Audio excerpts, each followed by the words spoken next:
Hello दोस्तों, मेरी कहानी वाले चैनल पे आप सबका स्वागत है। तो दोस्तों, हमारी आज की कहानी है अम्मा जी आपकी बेटी को कहो कि आकर आपका घर संभाले। सुबह से घर में शांति थी। घर की मुखिया सुलोचना जी अपने कमरे में बैठी बैठी माला जप रही थी। मुंह से तो राम राम जप रही थी, लेकिन आंखें आंखें तो मोटे मोटे चश्मे में से बहू के कमरे के दरवाजे की तरफ झांक रही थी। देखने वालों को प्रतीत हो रहा था कि अम्मा जी पूजा पाठ कर रही हैं, भगवान का नाम ले रही हैं, पर सच्चाई इससे परे थी। मन ही मन कुट रही थी कि आखिर बहू कमरे में से बाहर क्यों नहीं उठकर आई। जाहिर सी बात है कि जिस घर में बहू घर को संभालती है, उस घर में यदि एक दिन भी बहू देर से उठे तो सबका दिमाग ठनक जाता है। और इस समय तो बहू रोज रसोई में लग जाती थी। जैसे ही अम्मा जी अपनी पूजा पाठ खत्म करती थी, बहू उनके सामने नाश्ता और चाय हाजिर कर देती थी। पर आज तो उसकी उम्मीद बिल्कुल भी नहीं थी, क्योंकि बहू उठकर रसोई में अभी तक आई नहीं थी। पता नहीं, शायद कल की बात मन पर लगाकर बैठ गई।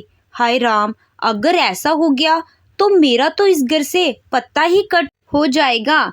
जब अपने ख्याली घोड़े को लगाम नहीं दे पाई तो माला एक तरफ रखी और उठकर घर से बाहर टहलने लगी। 2-3 बार कोशिश भी की कमरे का दरवाजा खटखटा दूं, पर हिम्मत नहीं हुई।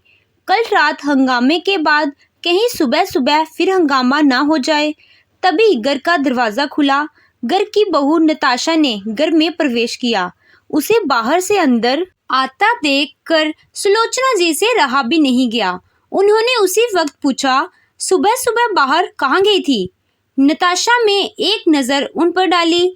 उसका उन्हें जवाब देने का बिल्कुल भी मूड नहीं था, पर फिर भी बोली, मम्मी के पास गई थी। इतनी सुबह सुबह अपने मायके जाने की क्या जरूरत पड़ गई? 2 कॉलोनी छोड़कर ही मायका है, तो इसका मतलब यह नहीं कि जब चाहा मुंह उठाकर चल दिए, वो भी मुझसे बिना पूछे। मेरा बेटा यहाँ नहीं है तो क्या हुआ? अभी तो मैं घर में बैठी हुई हूँ, सुलोचना जी ने टुनते हुए कहा। तो नताशा ने जवाब दिया, इस घर में वैसे भी हर काम बिना पूछे ही होते हैं, तो मुझे लगा मुझे भी आपसे पूछने की जरूरत नहीं है। ऐसा कहकर नताशा अपने कमरे में चली गई। सुलोचना जी का मुंह फूल गया और वो अपने कमरे में आकर बैठ गई। लेकिन जब काफी देर हो गई और नताशा अपने कमरे से बाहर नहीं निकली, तो अम्मा जी खुद ही रसोई में चाय बनाने चली गई। बर्तनों को जानबूझकर जोर जोर से पटकती हुई चाय बनाने लगी कि नताशा को भी आवाज सुनाई दे कि वो रसोई में काम कर रही है। चाय पूरी बन गई, लेकिन नताशा बाहर निकलकर नहीं आई। इधर नताशा अपने कमरे में अपना सामान पैक कर रही थी। सामान पैक करते करते उसे अभी भी यकीन नहीं हो रहा था कि उसकी सास ऐसा कैसे कर सकती है। दरअसल कल शाम को सुलोचना जी नताशा के साथ बाजार गई थी। वहीं सुलोचना जी की पायल साड़ी में उलझ कर टूट गई। पास ही पहचान वाले सुनार की दुकान थी, वहां वो पायल को सही कराने के लिए गई। दुकानदार अंकल ने अचानक पूछ लिया, अब कैसी हालत है बिंदिया की सास की? उसके इस सवाल से सुलोचना जी और नताशा हैरान रह गई। दोनों एक दूसरे की शक्ल देखने लगी। तो अंकल ने कहा, अरे कुछ दिन पहले बिंदिया आई थी, कुछ गहने गिरवी रखवा कर गई है। पैसों की बहुत ज़्यादा ज़रूरत थी उसको।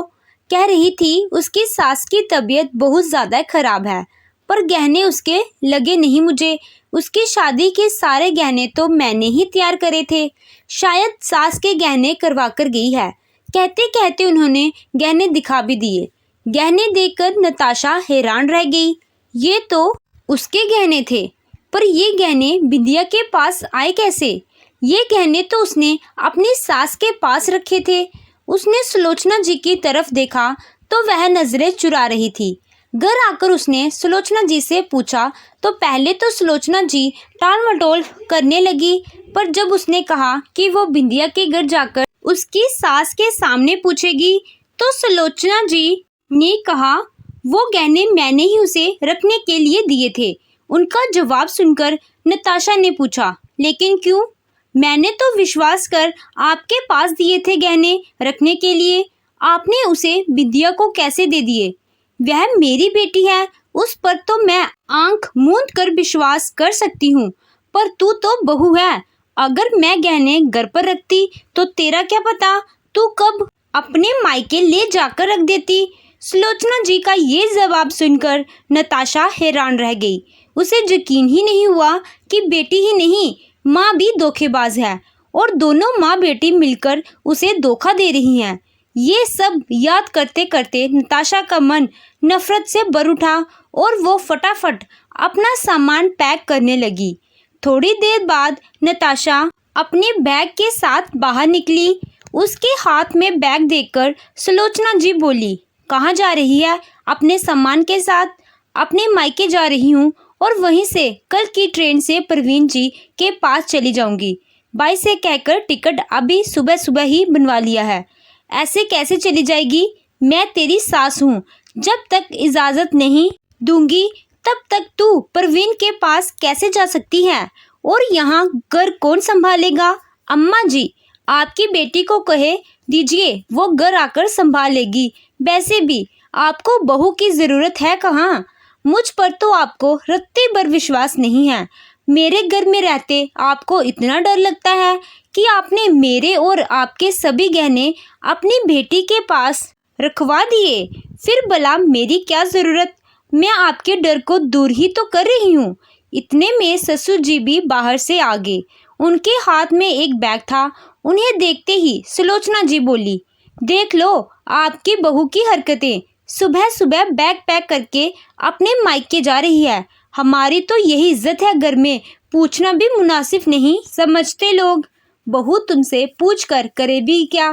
तुमने पूछने लायक स्थिति रखी है क्या? शुक्र करो कि चुपचाप अपने पति के पास जा रही है, ज़्यादा हंगामा नहीं कर रही है। पर तुम्हारे धोखे से सजा तुम्हें तो मैं ज़रूर देकर रहूँगा। मैं इंडिया के पास से तुम्हारे गहने लेकर आ चुका हूँ। अगर तुम्हारी बेटी बहू के गिरवी रखे गहने छुड़वा ले तो ठीक है, अन्यथा तब तक तुम्हारे सारे गहने तुम्हारी बहू के पास ही रहेंगे। अपने पति की बात सुनकर सुलोचना जी बोली, आप ऐसा कैसे कर सकते हो? भला मेरे गहने आप बहू को कैसे दे सकते हो? वैसे ही दे सकता हूँ जैसे तुम बहू के गहने अपनी बेटी को दे सकती हो। और तुम्हारी बेटी उससे भी महान, वो तो गहने ही गिरवी रख कर आ गई। वैसे भी अब ये तुम्हारी सिरदर्दी है कि तुम अपनी बेटी से गहने कैसे निकलवाओगी। कहते हुए ससुर जी ने सारे गहने नताशा के हाथ में रख दिए और खुद नताशा को उसके मायके छोड़ने गए। इधर उन गहनों के पीछे माँ बेटी का रिश्ता भी बिगड़ गया, साथ ही बेटे बहू का विश्वास खोया, वो अलग। तो दोस्तों, आपको क्या लगता है, ससुर जी ने ऐसा करके सही किया या गलत? अपने विचार कमेंट में ज़रूर बताइएगा। कहानी अच्छी लगी हो तो वीडियो को लाइक कीजिएगा। चैनल पे नए हो तो चैनल को सब्सक्राइब कीजिएगा। Thank you.